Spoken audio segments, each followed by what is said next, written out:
Na Previdência, você tem que 2% dos beneficiários da Previdência Social brasileira levam quase um terço de tudo, mais de um terço.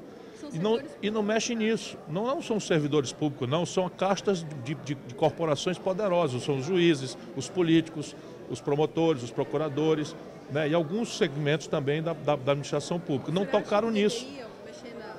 Nós precisamos colocar em debate um novo regime de capitalização para o Brasil. Ele tem que permanecer público para que não aconteça o erro que aconteceu no Chile, e as dificuldades da transição não devem nos impedir, e nós temos ainda um tempo para isso, porque é mentira, né, que a base atuarial da Previdência Social hoje esteja em déficit.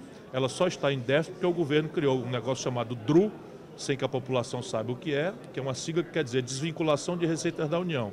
E eles capam, ou seja, tomam, né, surrupiam um terço das receitas que foram criadas por lei para financiar a aposentadoria e jogam no saco sem fundo da agiotagem oficial. Sim, nós precisamos mudar o sistema tributário brasileiro porque ele hoje não serve a ninguém. Ele hostiliza quem trabalha, hostiliza quem produz e deixa subgravado, ou seja, cobra muito menos do que quem pode pagar muito mais. Então você tem no imposto de renda, eu já fiz quando eu fui ministro da Fazenda, você tem que criar uma alíquota menor para os assalariados de classe média, não pagarem o mesmo dos ricos, e criar uma alíquota maior, ampliando a progressividade do imposto. Nós temos que agravar a tributação sobre a transferência de riquezas entre as gerações. Não é justo, né, essa tradição lamentável no Brasil de pai pobre trabalhador, filho rico e neto pobre pela especulação. E o Brasil não cobra também tributos sobre lucros e dividendos. É o único país ao lado da Letônia que não cobra esse tributo. Então, se a gente organizar isso, mais uma CPMF transitória, enquanto a gente assume o controle da dívida, o país vai fazer uma reforma tributária que pune os mais ricos e protege os mais pobres, que é o que se impõe no Brasil. Vou dizer em vários exemplos, vou dizer o que interessa mais imediatamente ao grande Centro-Oeste, e por quem eu tenho um carinho, um respeito e uma amizade extraordinários, porque eu estudo o Brasil e sei que vocês aqui estão carregando o nosso país nas costas há 20 anos. E sem nenhuma contrapartida de uma infraestrutura minimamente digna desse esforço extraordinário de produção de trabalho que vocês representam. Pois bem, 40% dos custos de produção da agropecuária mais pujante do mundo são importados do estrangeiro. Não há uma fábrica nacional de fertilizante, não há uma fábrica nacional de implementos agrícolas, não há uma fábrica nacional de agrotóxico, enfim, nada disso. E não há nenhuma razão para que o país não coordene estrategicamente as energias do setor público, crédito, renúncia fiscal, infraestrutura, capacitação, treinamento, compras governamentais, Petrobras, o que diabo for necessário, para, em parceria com a iniciativa privada e com o mundo universitário, a gente produzir rapidamente a verticalização dessa produção aqui.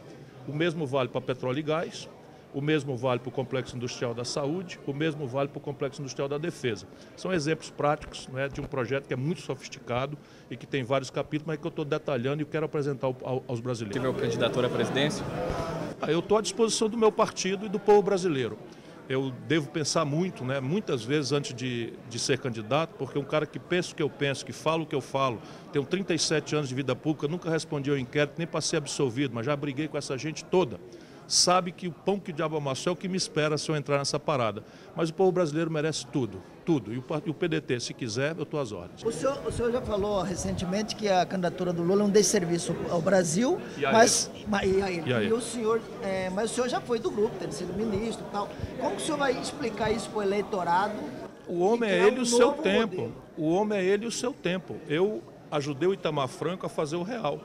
O PT ficou contra, eu ajudei a fazer o real. O PT estava completamente errado. Como não assinou a Constituinte, eu ajudei a fazer a Constituinte. O PT estava completamente errado.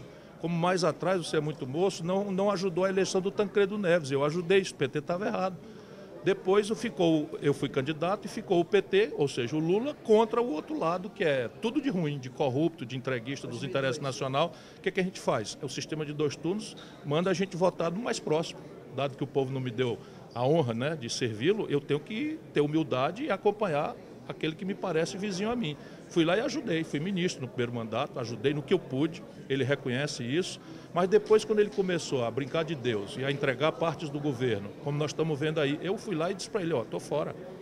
Saí, não aceitei mais ser ministro, nem no segundo governo, nem no primeiro governo da Dilma, nem no terceiro governo da Dilma. Eu não mudei de lado. Continuei ajudando. O Ceará, por exemplo, deu 2/3 dos votos contra a Dilma, contra o impeachment da Dilma. Nós demos 2/3, foi o único estado do Brasil. Agora, isso não quer dizer que o Brasil agora só tem o Lula. E a questão não é desapreço a ele, como eu tenho sempre dito. O problema é se o Lula entra, o que acontece imediatamente? Ninguém mais discute o futuro do país. Ninguém mais tem um minuto de sossego para refletir sobre modelo, desenvolvimento, projeto, porque vai ficar ódio e amor, ódio e paixão contra o Lula. Uma campanha passional, odienta e com um candidato subjúdice, processado. Isso o país não merece isso, nem ele. Aqui para nós, nem ele merece isso. O país não merece, mas nós temos no Congresso um jogo, inclusive com o presidente da casa fechando, com um ping-pong entre PMDB e PSDB. Como é que o senhor vê isso? E no futuro, se tiver que conciliar com esses dois partidos? Nenhuma chance. A característica de um governo como o meu, que saibam todos antes de votar em mim, será empurrar essa gente para a oposição. E eu não vou deixar que eles fiquem em oposição desse tamanho não. Eu vou partir para destruí-los. Quem for sério me acompanha, quem não for sério vai pegar o rumo da cadeia.